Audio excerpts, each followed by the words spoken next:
Hey neighbor, welcome to the show. Today we're going to be talking about cool season cover crops. Welcome to the Row by Row Gardening Show, the best dadgum gardening show on the internet, where we talk about gardening, a little bit of cooking, and growing your own food. Now sit back and enjoy. Well, we just got back from Petals. We had a wonderful weekend. Now, I know y'all have heard us talk about it, but this last weekend we spent Friday traveling, Saturday at Petals, and Sunday we traveled on the way back. Wonderful event. Probably the largest turnout they've had for our event. Anyway. It was, and the people they came from all over. I was surprised at how many drove from Texas, Oklahoma, not just the YouTubers, but the actual people attending the event. And then there were a lot of people from right around Jensen there. Oh yeah, drew a large area. I mean, I talked to people from Louisiana, Texas as well. So it was amazing. Good event. Andy and Megan was there at our tent, and man, they had a crowd there. A line and a crowd for, I think it was 7 or 8 hours. They did not move. They just stood there. They had a huge line. We had Maggie and Jacob helping us in the tent. That was just awesome. Yeah, we had the buggy there. Everybody was interested in the buggy, so got to lay eyes and touch the buggy that we're giving away, in case you didn't know. Between 1st of September till the end of November, we're doing a big giveaway on a Ranger 1000 Polaris. So we had it there all decked out. But it was so nice putting a face to a name. Everybody was concerned about my foot, which is doing much, much better. I'm still like using a cane, but I'm doing much better. I got to meet one of my heroes, Tom Matthews, that me and Tom have been knowing one another over the internet for a long time. Finally got to put a face to him, so that was really interesting. Had a nice conversation. Just a wonderful group of people, and people would give us. It was a little hot. It was a little hot. Now, the weird thing, Friday when we were sitting up, there was a breeze, but there was no breeze Saturday. No. It was just like that. And there were several people, like the couple that came by yesterday, that they said the line, people stood in that line for 2 hours. Mm-hmm. So. Yeah, which is a long time in the heat. Mm-hmm. Finally moved to the shade a little bit. Anyhow, wonderful event. I'm sure we'll do it again. And if you want to check out, Chestnut Hill has a video on the event. Walker Family Farm has a video, and there's a couple of, I may link them in the description so you can go and actually see. We did not get a chance to walk around at all. So I didn't get to, which we met everybody the night before, but I didn't get to see the actual booths that everybody had. Yeah, we didn't get to spend as much time with our friends as we'd like to, but next time we go, we're going to go a day early and get some friends, spend some time with Gene and Tracy and all that bunch. So I would like to spend a little more time with them. In fact, I told Gene and Tracy was probably going to come stay a few days with them. Yeah, we want to go fishing on their little creek behind their house. All right, so we're talking about cool season cover crops. It's getting that time. And we're going to give you an update on the onions that we got growing. Pull these onions over here and let's talk about them just a minute, because I know a lot of you guys have your onions planted. If you don't remember, on 8/26, we planted these plethoras on the show. This exact tray, you remember that? Mm-hmm. And plethora is a wonderful variety. I spoke to somebody Saturday about plethora. It makes a big onion. It's not quite, it's not quite as early as Vidora is. It's maybe about a week or two later maturing than Vidora. And I'll be honest with you, I think it may make a little bit bigger onion than Vidora. Wonderful. I've grown it for a long time. I love plethora. It is a Vidalia approved variety. And we planted these on the show here. And today we're going to show you what you do when you're growing these plants that you don't do once you set the plants out, and that is trim them. So one of the problems with growing onions in trays is we have a hard time getting the bulb to bulb up. We also do this on plants that we grow in the ground. But plants that we grow in the ground are easier to bulb up than ones in the greenhouse or in trays. So we have to mow both of them back, even the ones in the ground or in trays, up until the time we pull them and transplant them. Once you transplant your onions, no more trimming the tops.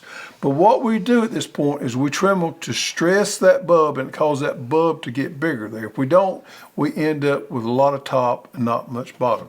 So normally you want to trim about right here. You want to take about half or 3/4. These got a little tall on me because I was wanting to save these to show you guys.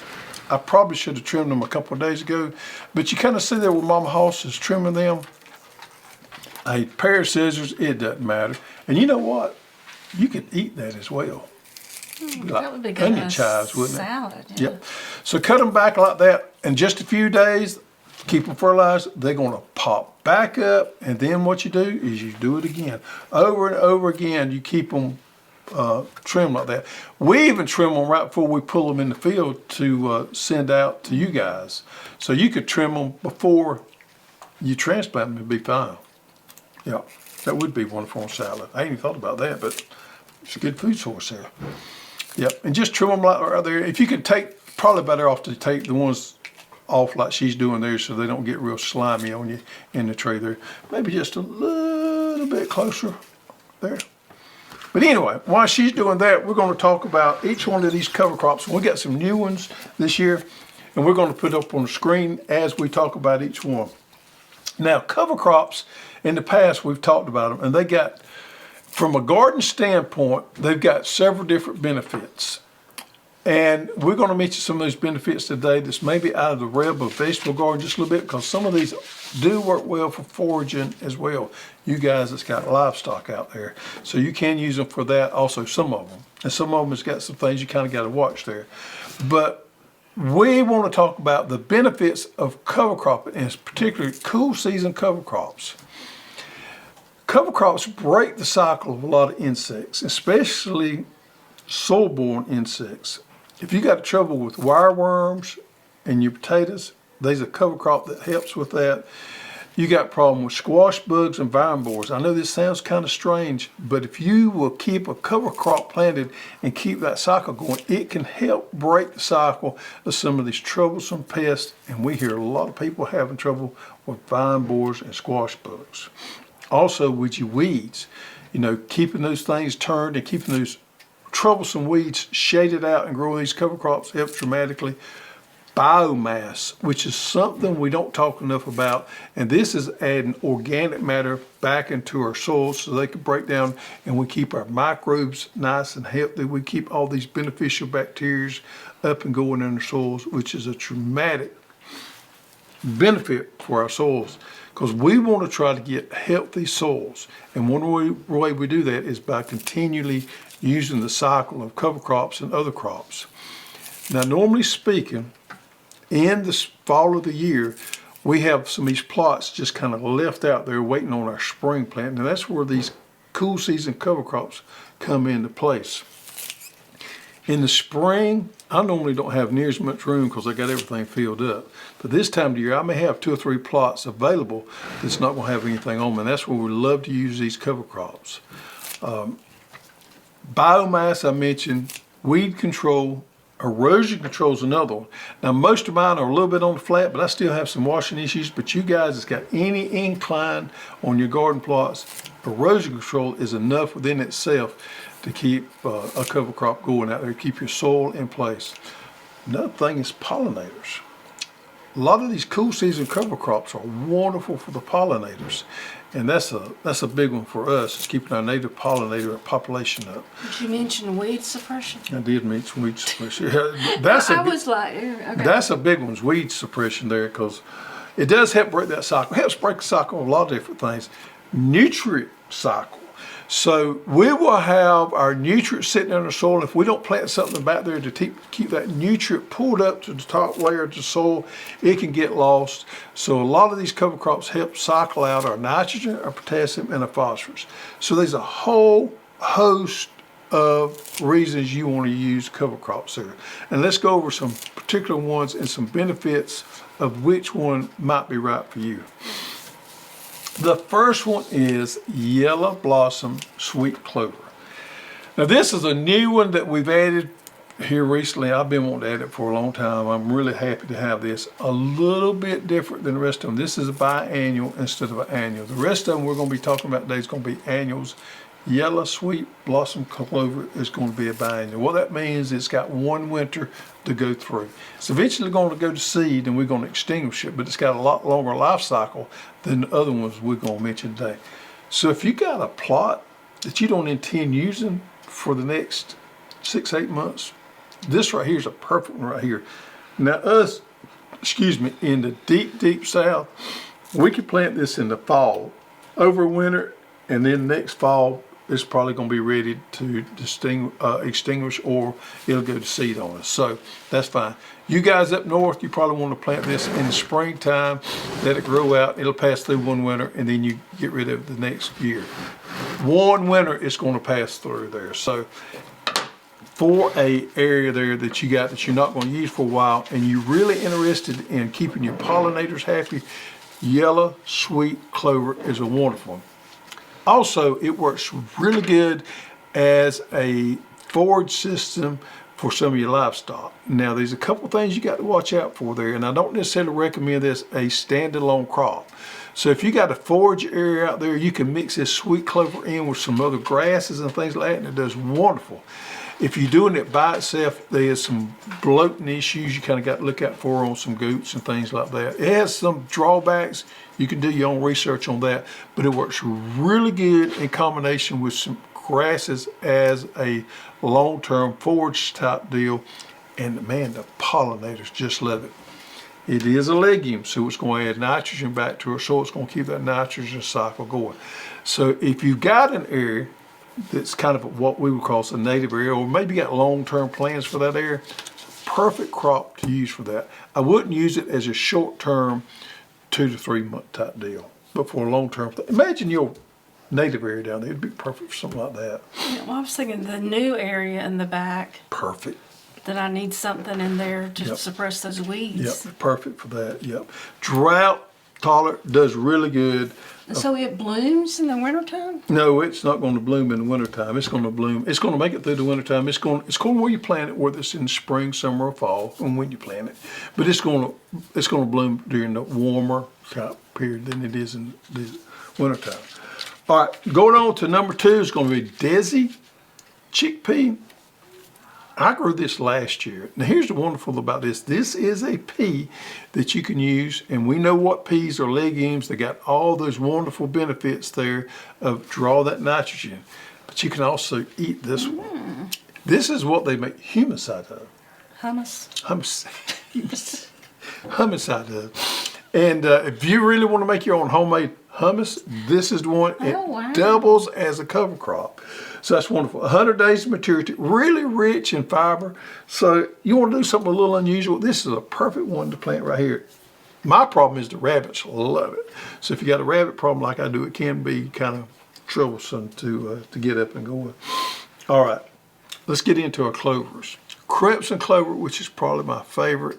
If you've ever been going down the highway and you've seen the little plants that look like strawberries, that's crimson clover. Wonderful, wonderful cover crop. We plant it in the fall, extinguish it in the springtime. It blooms like crazy in early spring. Pretty. The pollinators love it. Is this what grows down in the horse pasture? Some, but not a lot. We got a lot of what we call wild yellow hop clover down there. We did have at one time, but it's not come back as well. It will come back after year to year. We have a little bit of trouble in our area, it reseeding itself back every year sometimes. It does good on roadsides for some reason or another. Probably my favorite clover. And I guess the reason is it's so pretty. It's so pretty. And it is one of the first ones to bloom. It's not the first clover, it's one of the first clovers to bloom in late winter. Tillage Radish, I plant this one every year. This is my go-to. I normally plant it with another one or by itself. You can do either way. If you're interested in doing cocktails, it's Tillage Radish, or some people call it daikon radish. Works wonderful. It makes a huge radish that goes down into the ground. If you've seen daikon radishes in the grocery stores before, it's the same thing. Doubles as a food crop, and you can also use it as a cover crop. Its main benefit is to break up clay soils and hard pan. So if you got hard clay soils and a hard pan that's shallow up, this is the one to go to. What I love about it is it's so easy to get rid of. You can go through with a tiller and it'll chop that radish up and disintegrate just in a few days. Kodiak brown mustard, this is one of our biofumigates, and I'm going to talk about both our biofumigates while I'm on this right here. We've got Kodiak brown, which was one of the first biofumigates out there, and then we got Caliente, which is another biofumigate that we have added. Caliente Rojo is out of the Netherlands. We get it from That's impressive pronunciation. I might there. have thrown a little Spanish on you, didn't I? Both of these release a particular chemical compound that work good to gas up our soils, and this is a natural process. Now, these are not edibles because they're way too hot. They were bred to have these high compounds that work as biofumigant, and they are really, really hot. Are they deer deterrent? I would say so. I don't know for sure, but I would definitely think they're deer deterrent. What we do with these is we plant them here in the South in the fall of the year, and when they start blooming, within 2 weeks of that first bloom, we need to extinguish these, put them back into the ground. You can use either one, Kodiak brown or Caliente. Caliente's got a red color to it. It's a little bit prettier. And I think the Could Caliente... you mix them together and do like could. a cocktail? You could, but I don't necessarily see the benefit in that. I think the Caliente is probably a little bit higher in the... I was just thinking how pretty it would be. That would be pretty. I mean, that would be... make a good point there. It would add some diversity to the color there. The Caliente's got a little bit higher content of the compounds that you want. This is the way you do this. And I'm particularly thinking about us in the South. You guys up north, you're going to have to plant yours in springtime.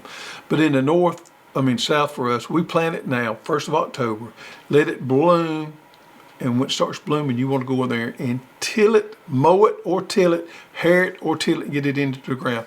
When you cut that leaf of that mustard, it starts releasing that gas or that compound. So within 10 to 20 minutes, you got to go through this process of where you mow it and you work it into the ground.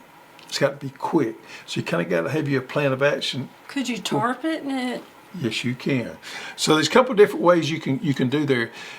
If you happen to have a roller, after you work this into the ground, you can go over and roll it, and that helps seal the ground so that biofumigant stays in there. If you don't have a roller, you can go in there and tarp with one of our garden tarps and put you some soil around the outside with shovel. Just kind of seal it off there.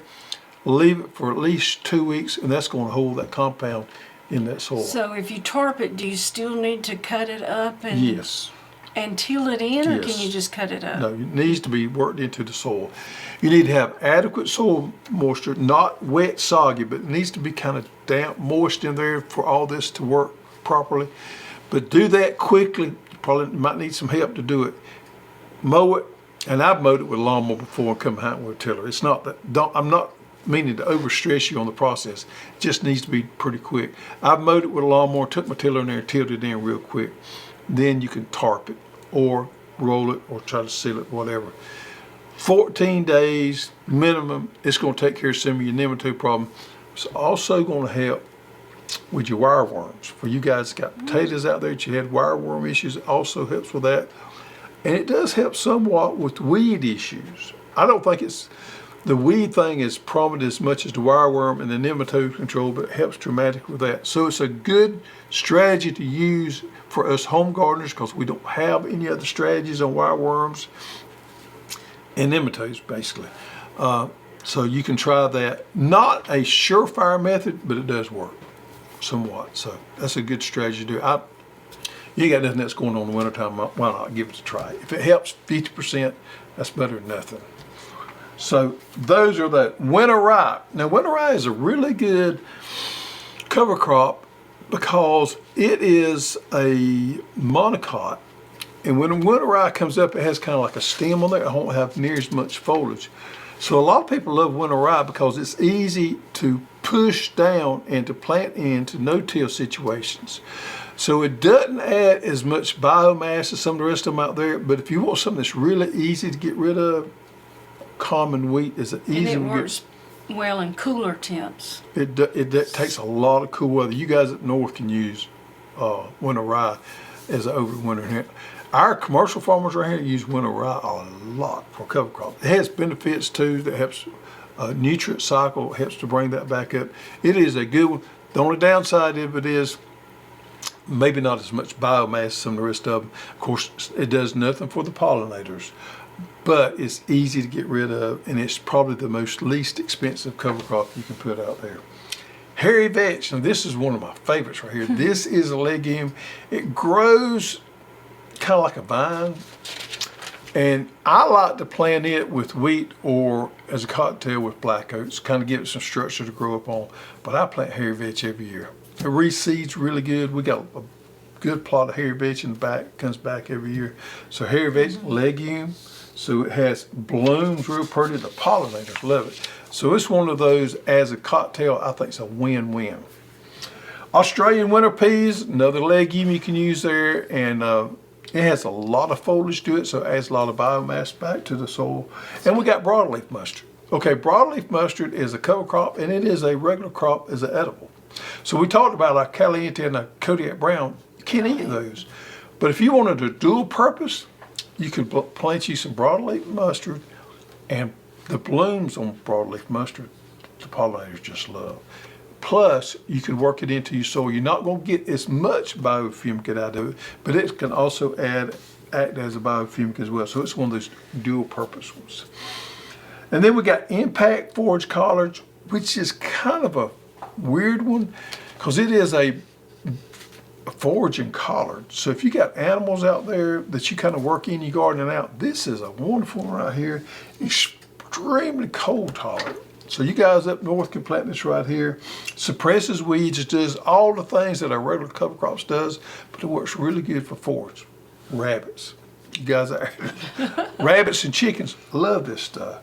So and it also has a very fibrous, healthy root system. It can help break up the soil pan somewhat. Scavenge. You want to talk about our pet rabbits that took over our garden? we got a neighbor that turned loose some big white rabbits. We're having some issues with our rabbits in our garden. We're going to take care of them, buddy. It's going to take a little time. I called him. I said, "Man, your rabbits is in my garden." He said, "Yeah, we kind of got tired of them. Do what you want to with them." So they're eating our garden. They're eating our garden, but we're going to take care of them. All right. So the next one's Coker oats, which is just your regular oat. All right. High yielding, fast growing. This is one of those oats that don't get very tall. So this is easy. Another one like wheat. It's easy to get rid of. Good to forage. So Coker oats is a really inexpensive way to get into cover crops. So it's great for beginners. So if you're a beginner with cover crops, Coker oats is going to be the one to go for you. Sounds like something you'd eat for breakfast. You could. If you wanted to harvest them, you could. And it works good for livestock as well. And I've talked about common wheat. We talked about Caliente mustard. Did I talk about black oats? I don't think I did. I don't think you did. All right, so let's talk about black oats because this is one of my favorites right here. I like to plant black oats with that hairy vetch that we talked about because it gives it structure to grow up on. Black oats has more foliage on it than any of the other oats that I'm aware of. So it works really good for foraging. Also adds more biomass back to the soil. So one of my favorite cocktails is hairy vetch and black oats. Black oats will get them up pretty tall, gives those hairy vetch some structure to grow up on. And I just love to see the oats making the springtime. It's pretty. All right. Let me one more thing on the clovers. Our clovers, our white Dutch and our crimson clover is coated with a coating that helps you plant it, and it has the inoculant in on this coating. Now this coating is not treated. It may be colored somewhat, but it's not treated. It's a clay cover, but it has the inoculant already on the seeds, which makes life really easy. Makes the seeds a little bit bigger, but you don't have to worry about any powder or inoculants, anything added like that. We quit a few years ago buying raw seed and started selling this inoculant coated seed because it just makes life so much easier. So how do you plant it? Do you broadcast it? Either way. In your seeder? Either way. Use the new drill hopper works wonderful for any of these cover crops if you want to plant them in rows. I got where I plant most of mine in rows because I can just manage it more, and usually a seed with the drill hopper, seed drill hopper. Cool season cover crops. You guys down here in zone 8, zone 9, and zone 10, you need to be planting them now. Now I know we're a little dry. We got some rain on the way. Hopefully we can get some rain in, but all the southeastern United States dry right now. That will change. So get your cool season cover crops out now. Us in zone 9. 1st October to 15th October is the prime time. Do you have to fertilize them? You can.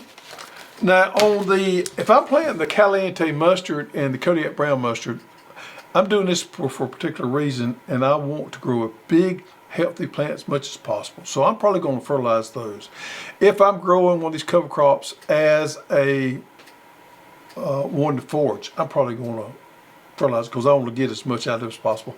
There are times out there I'm just planting this just to do its thing, and I don't fertilize them. So it could be used either way. Okay. All right. Let's see right here. You did a good job on those onions. Show everybody how much you got off of them. Oh, yeah. Look there. We're going to eat those in a salad tonight. Yep. So every few days, keep your onions cut back, stresses them out. I don't care if you do this in raised beds or anyway. To grow in your plants, you got to trim them back, But stress don't up. let them, what you trim fall down. It can get a little nasty in it. Nasty, Yeah. slimy. Let me see if I can pull one here. Now these were planted on 8/26, which is what, close to 4 weeks. Look at there. Wow. Close to 4 weeks right there. It's already pulling out the tray there. So they're looking pretty good. We want our bulb to get a little bit bigger than that. And here's the great thing about growing these onions in these trays. They'll hold forever. So if you wanted to hold these to December, they'll hold to December and you can plant them then. The wonderful thing about trays is it kind of works off on your schedule. So if you want to grow your own plants, then you got So the somebody option. could plant them now and... They possibly could. It's a little early, I think, to plant them now. I think November's the No, prime I time. mean in a tray. Oh yeah, plant them in a tray, absolutely, yeah. Now and hold them to... They'll be ready, well, they can be ready in 4 weeks. You could possibly have them ready, see if I can pull another one here. I press them, look at that, I pulled another one. Yeah, you could plant them now and have them ready for November. Okay. Yeah, in November, 1st of December, whenever. So, they grow pretty good. Heavy feeders, I've been fertilizing these heavy folks with the injector. Been hitting them some 20. How often? I've been doing it pretty regular, a couple or 3 times a week. You can look at the green on till they've been fertilized well. Anyway, all right, garden spotlight. Let me move this out of the way.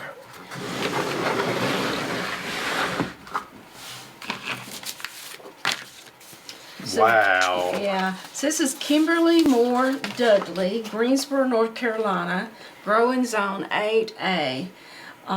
She has a nice little raised bed. Is it raised bed or just enclosed? It's just enclosed. I love her fence there. I need that. Keep them neighborly rabbits out of my garden. She loves to grow a rainbow She's got some raised beds there. Yeah. of vegetables. She's a southern girl. No summer's complete without cowpeas, okra, and a lot of tomatoes. Hall sells what grows in my southern climate, and my garden is more productive than it's ever been. Despite all the rain, I can't keep up. The Max Pack cucumbers literally grew clusters of cucumbers. The red snapper grew beautiful red flawless tomatoes. The plum regals went crazy, and my zinnias. Let's get these out of the way first. We got plenty of pictures here. Oh my goodness, look at there. Look at that bounty. Is that not it right there? Peas, cucumbers, tomatoes. Wow. I think that's zucchini.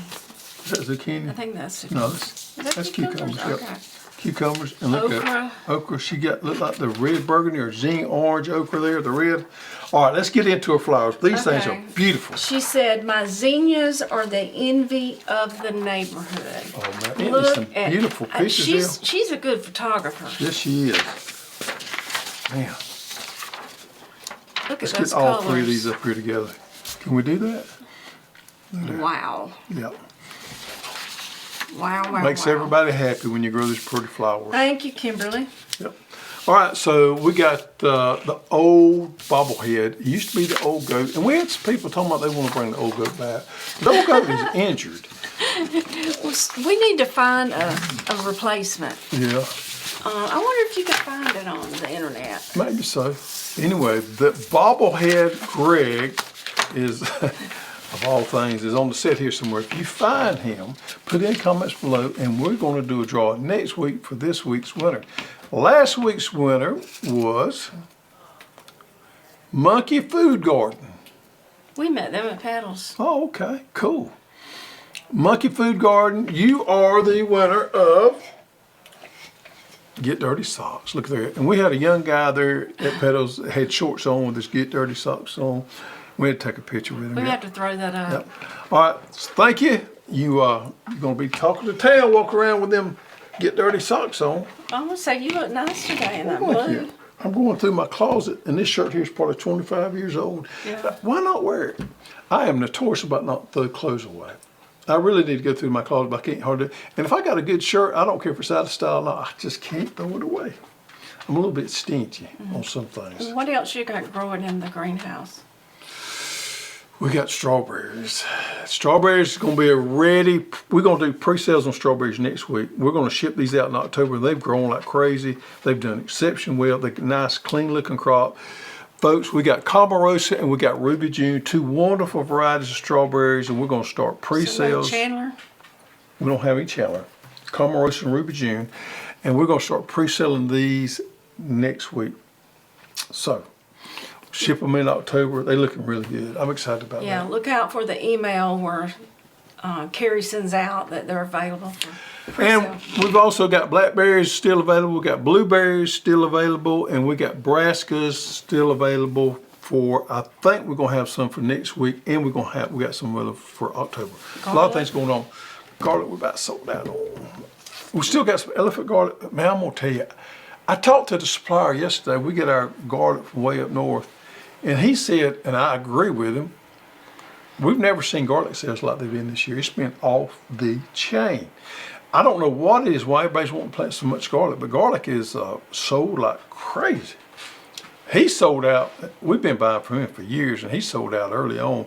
We had to place our order weeks, if not months ahead of time, and it's been just crazy. So a lot of people want to plant garlic for some reason. What about tom onions? A few tom onions. A few. A few tom onions. I mean, a few. We are very limited. Yep. Yeah, we're doing better to get our supply better. But if you got tom onions, take care of them. Make sure they multiply and keep Share you on. 'em. Share them with your neighbors, friends, and family. A lot going on. We're going to be gone next week. We got a little vacation planned next week, so we got a lot to do this week. I got where I don't like to leave like I used to. I dread it. Yeah, well, you don't. We were gone the weekend. You still don't have all your ducks in a row. I get all my ducks. You in need to a- get your ducks in a row, Yeah. and then you would feel better. Yeah, I guess so. We got a lot going on here, and I just kind of get a little nervous. And you sometimes. got to trust the And- team Yeah. and the process. You can't. Talk me down. You can't do it all yourself. I know. But I got my finger on everything, so that's good and bad. All right, thank y'all for joining us. Now it's time, and we're going to get some rain, I promise you. It's time for you to get outside. Get some of these cover crops planted in some of those spots that you know you're not going to use this winter time, and have them ready for springtime, and get those hands dirty.